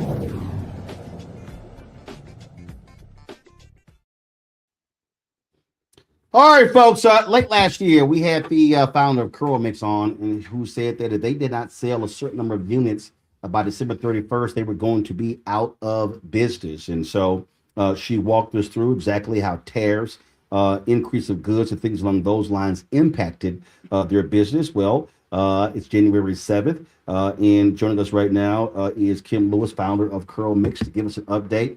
Okay, Kim, what the hell happened? Y'all still in business, or you done? No, we're not done. We're still in business, and thank you so much for having me on the show, Roland. I am so grateful. So what happened? So we ended up getting the 20,000 orders, which was phenomenal. And I'm so grateful to everyone in the community for all the donations and orders. And my team has just been working really hard to get orders out, to ship everything. But we were able to pay down about $500,000 in debt, which was phenomenal. And we were able to add a few jobs to our operations and our manufacturing facility. And we were just able to keep our business open, which ultimately was the goal. And I'm so grateful to my community to be able to do that. So you need to hit 20,000 orders. How many did you exceed that? We got about 20,000, almost like on the number. Wow. So it was, I take it every day. You were like watching. Okay, let's see. Come on. Like y'all, come on. Let's hit this number. I have a ticker in my house that counts every day. So I can see when the order's going up, and I'm like, "Look, today is slow. We gotta get on live. We gotta send an email. We gotta send a text message." Or some days it's like every second I'm like, "Ooh, like what's popping? You know, what press went out? What ad is doing well?" So yes, we were counting down to the last day for sure. Okay, so what's next? Here we go. You got the 20,000. We're in 2026. What's next?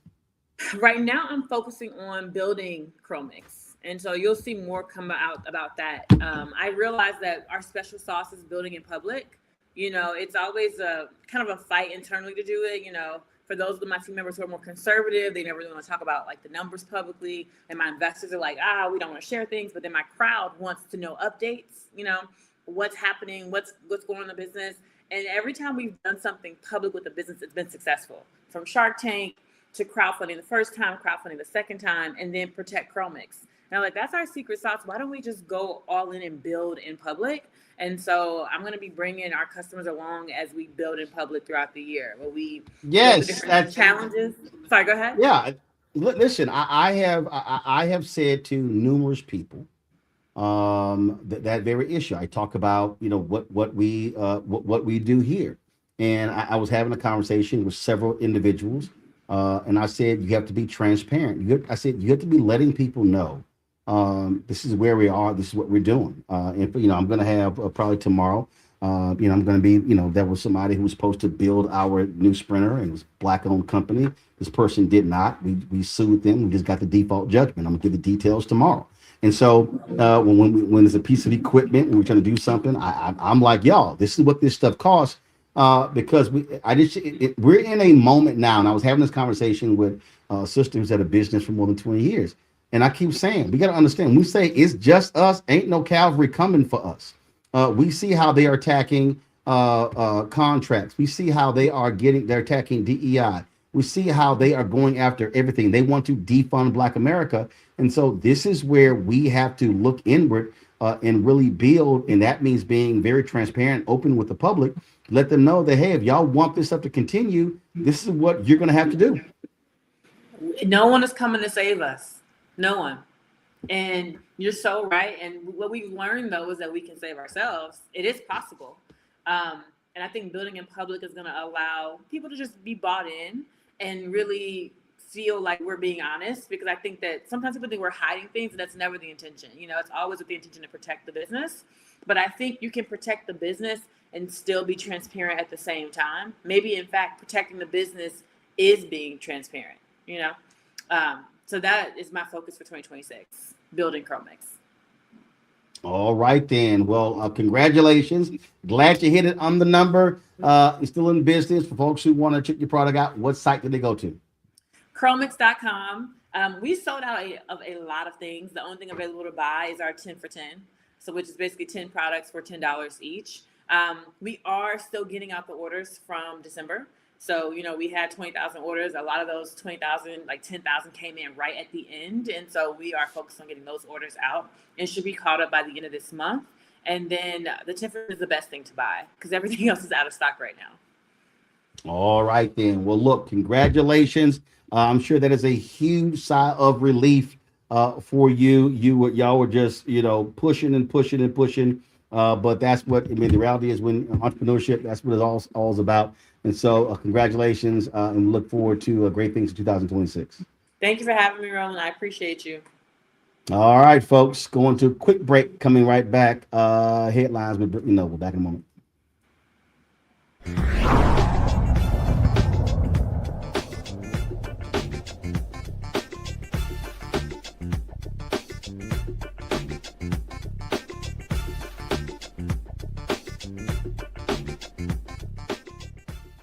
They said the quiet part out loud. Black votes are a threat, so they erased them. After the Supreme Court gutted the Voting Rights Act in 2013, Republican legislatures moved fast. New voter ID laws, polling place shutdowns, purges of Black voters from the rolls. Trump's Justice Department didn't stop it, they joined in. In 2018, his DOJ backed Ohio's voter purge system, a scheme that disproportionately erased Black voters. Their goal, erase Black votes and political power. Yeah, that happened. These are the kinds of stories that we cover every day on Roland Martin Unfiltered. Subscribe on YouTube and download the Black Star Network app. Support fact-based independent journalism that centers African Americans and the issues that matter to our community.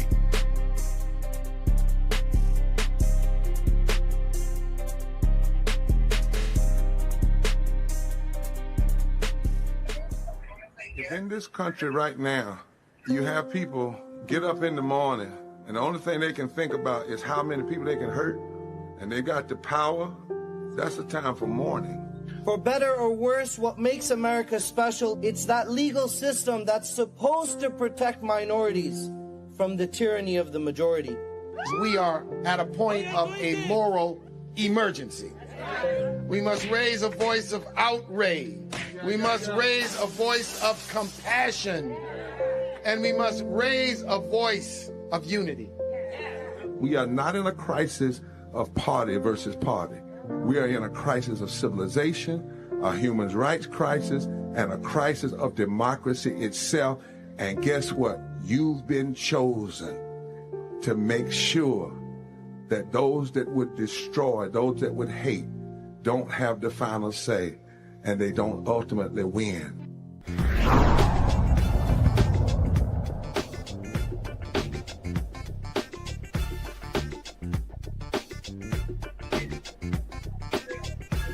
Brittany, turn your phone off.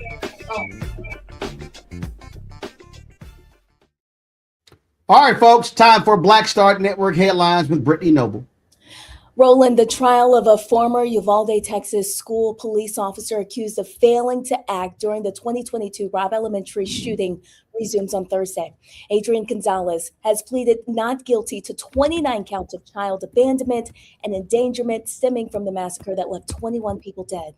Prosecutors say a key witness has changed her testimony, now placing the shooter closer to Gonzalez than she did in statements given to a Texas Ranger during the original 2022 investigation. Now, if convicted, Gonzalez could face up to 2 years in prison. A legal showdown is unfolding between a major U.S. county and the federal government over millions in COVID-19 public health funding. Dallas County has filed a federal lawsuit against the Trump administration's health department and the Centers for Disease Control and Prevention, accusing federal officials of unlawfully reclaiming $70 million in pandemic relief funds. County leaders say the case highlights a broader conflict between local governments and Washington over just how much discretion states and counties have in using public health money approved during the pandemic.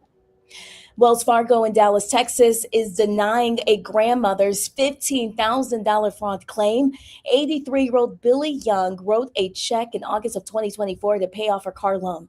But she learned that someone had altered the payee's name on the check and had cashed it. After disputing the claim, Wells Fargo refused to reimburse her the stolen check. More than a year later, the case remains unsolved.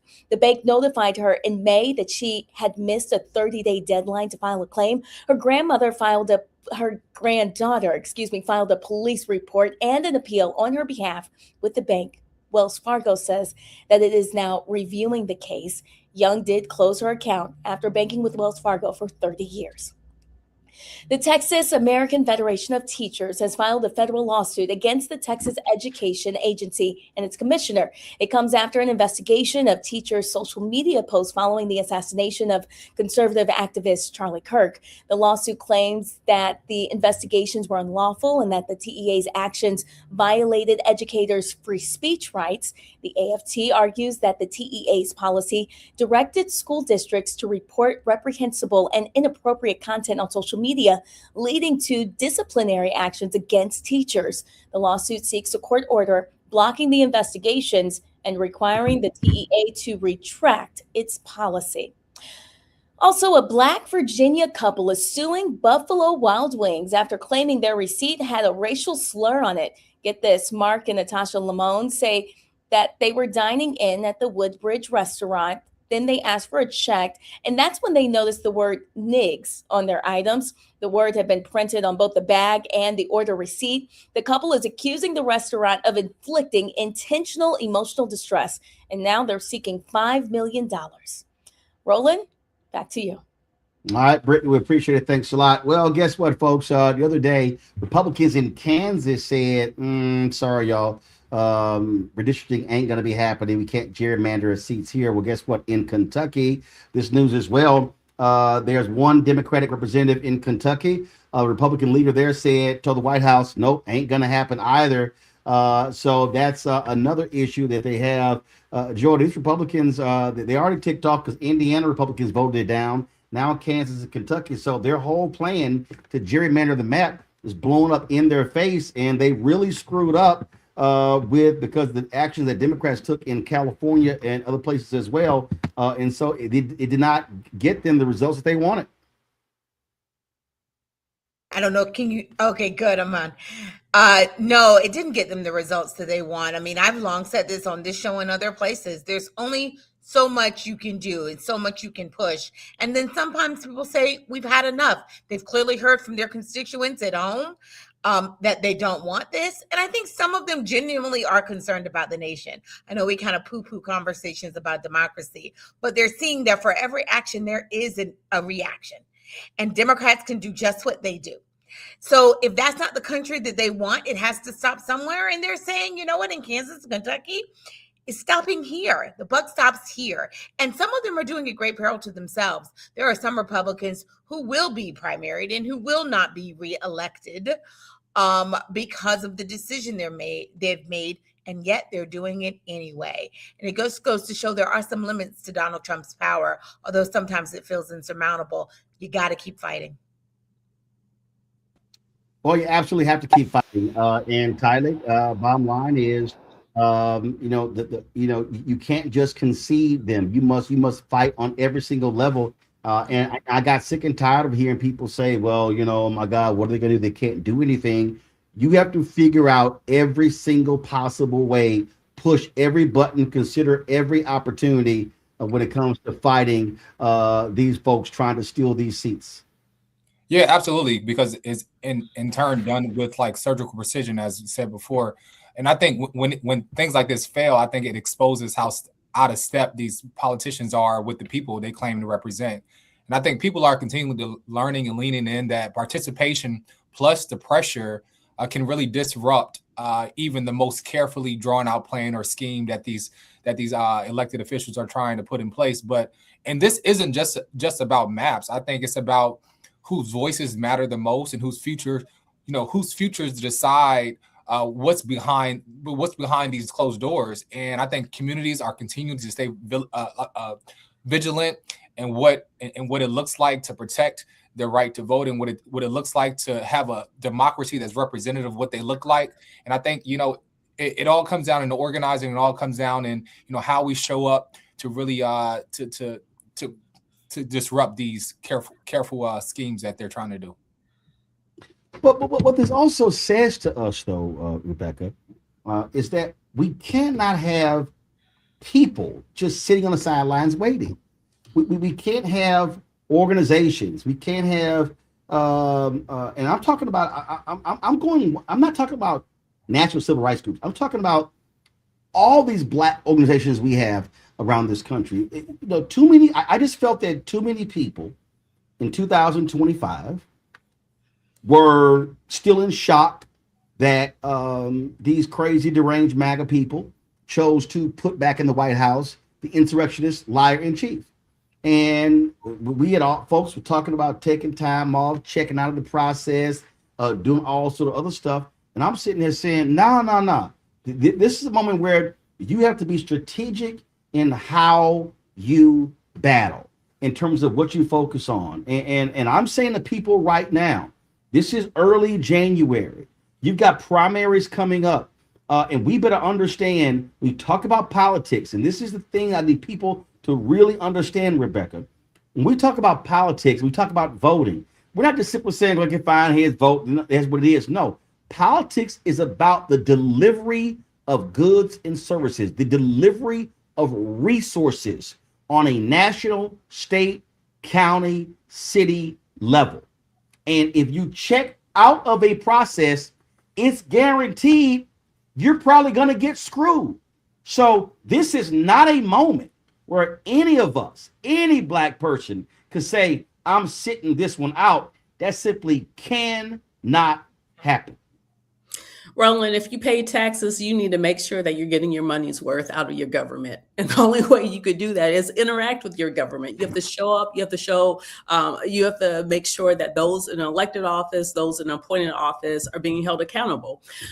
You were talking about redistricting. What I saw today is that Governor DeSantis in Florida said he's going to call a special session in Florida in April to get them to gerrymander and try to net some an additional Republican seats in Florida. And so to your point of how different organizations and community groups can get together, well, here's an example. I was listening to Higher Learning the other day, and Van Lathan was saying the Black church brings about $10 to $15 billion a year, right? And so we have all these Black churches in certain areas. We have a Black church, in the hood. Sometimes you have a storefront, a church on every corner, and then there's a liquor store on the other corner, right? But my point in saying this is that we have places for people to convene and to organize. We have different places for people to connect. We need to activate all of our points of connectivity in 2026 to make sure we're engaging the community. It's not just the Divine Nine. Quite frankly, Democrats try to use that as a cheat code. And being someone within the Divine Nine, there's more that we could do to actually impact our communities and to mobilize. But we have institutions like the Black Church. We have a variety of Black institutions. And we're seeing that this governmental regime is trying to defund us, is trying to go after our C3 status or whatever nonprofit status that we have, because they're trying to remove all the scaffolding and supports that we built in the Black community to be able to actually self-actualize and take care of ourselves. We have to double down on Black institutions in 2026, because ultimately this government, and maybe even the next government, is not here for us or is going to take care of our communities. We have to be the ones to show up and take care of our communities, and that requires us investing in Black institutions. It's very interesting as you were talking about our tax dollars, and so people have to be thinking about that in a little different way. I was over the a couple of days ago, I was perusing YouTube, and I came across this movie I had never heard of. The movie was Playing Through, the story of Anne Gregory. And she was the first Black woman to play in the U.S. Public Amateur in 1956. She won some 300 golf tournaments around the country. I'd never heard of her. And I saw this movie. Her husband, who served in the Navy, taught her how to play golf. So if y'all go to YouTube and just type in Playing Through, the story of Anne Gregory, it's phenomenal. I, again, had never heard about her, never knew her story, but she was an amazing golfer. But there was something that you said that she also said. So she integrated a public golf course that was in Gary, Indiana.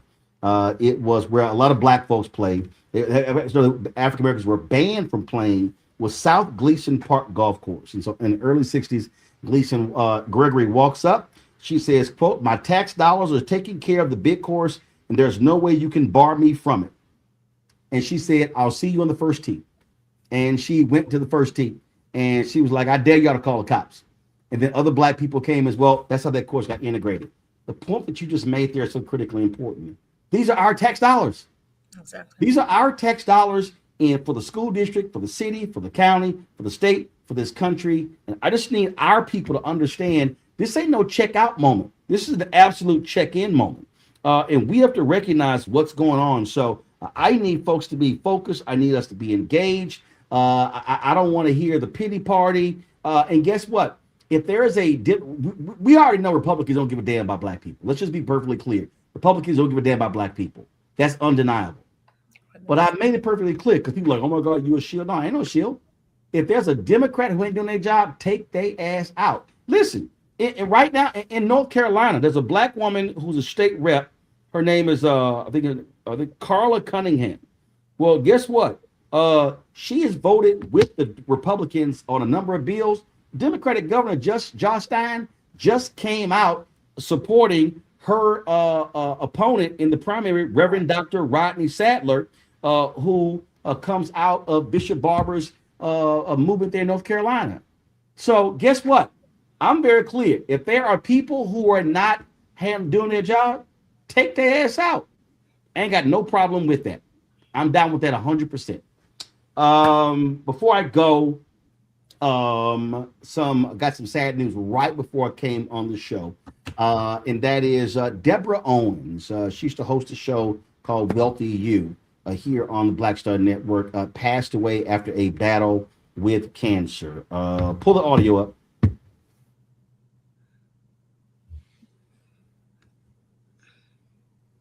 In the Black community is about making sure that we have assets that can last beyond our lifetime. That's right here on Get Wealthy, only on Black Star Network. Deborah, I knew for years her husband was Terry Owens in National Association of Black Journalists. I knew, of course, Terry, longtime anchor in Baltimore. And so right before I went on the air, that was one of the reasons why I was actually late coming on the air, because I got a phone call asking if I was aware of her passing. Terry actually, give me a second. I want to post this here. Terry actually posted this on Facebook. Give me 1 second. He posted, my heart is broken. The love of my life, my soulmate, has left this world. Deborah fought a courageous, grace-filled battle with cancer and passed away peacefully on January 4th. So many people were touched by her work, and I will always be grateful for the purpose she poured into it. What she did was more than a career. It was a calling. Educating women about investing became her ministry, second only to the love she gave so freely to me and to our children. Please keep our family in your prayers as we navigate this unimaginable loss. We are making funeral arrangements and we'll share details when available. Again, Deborah hosted that show when we first launched the Black Star Network in 2022. She hosted that show. We've run, we've run the repeats a number of times. She did seminars and classes all across the country, spoke at a number of different places, was really about not just terrorists, not just with women, but also African Americans, about the importance of investing and saving and building wealth. And so, again, condolences go out to Terry, to their family, and we certainly appreciate all the work that Deborah did, just really empowering so many people. And so we'll let y'all know about funeral arrangements once they become available.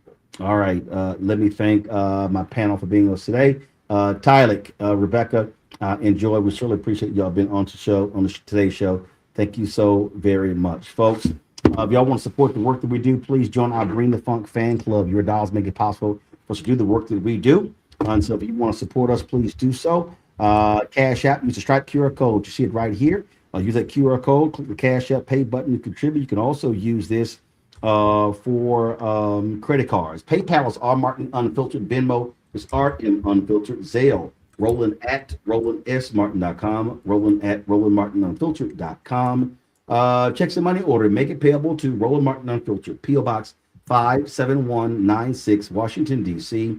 2003 7-0196.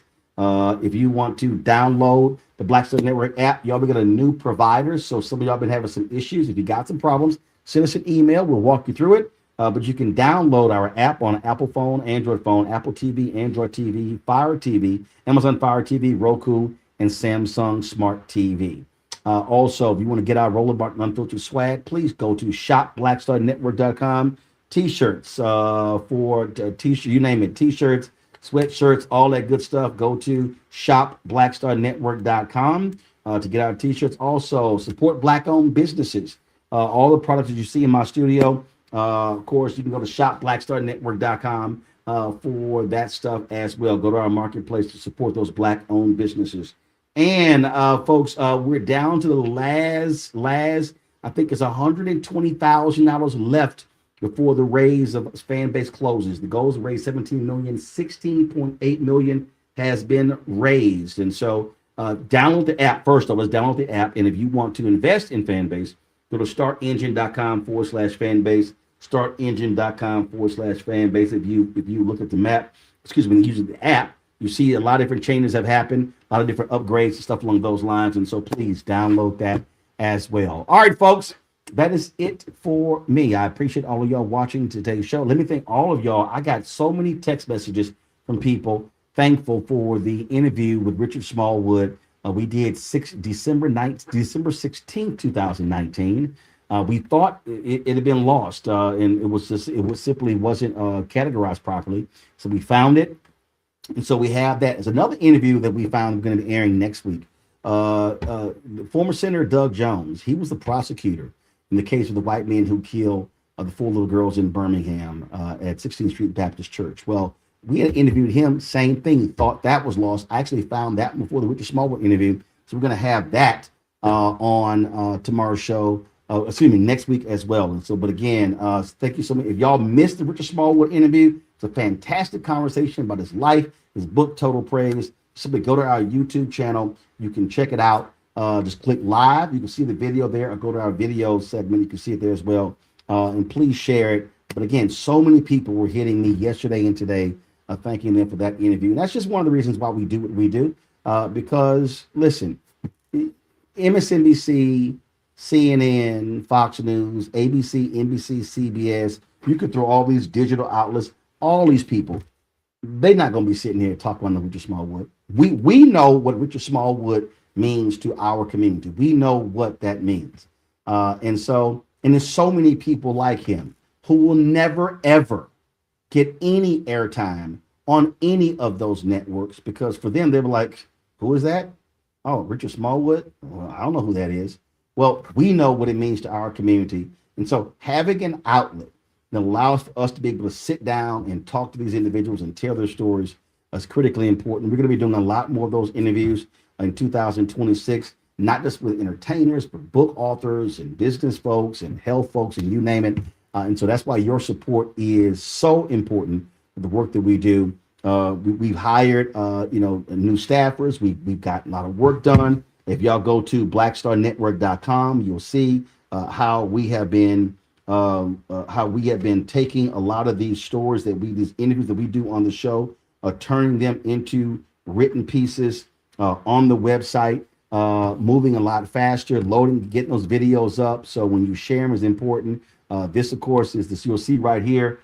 This is now how blackstarnetwork.com looks. And so you see the interview we did there. We represent Norma Torres, an interview with LA Mayor Karen Bass, interview with Congressman Jimmy Gomez. We need to get the Hank Johnson interview up as well. You see us talking there with Mark Morial about their museum.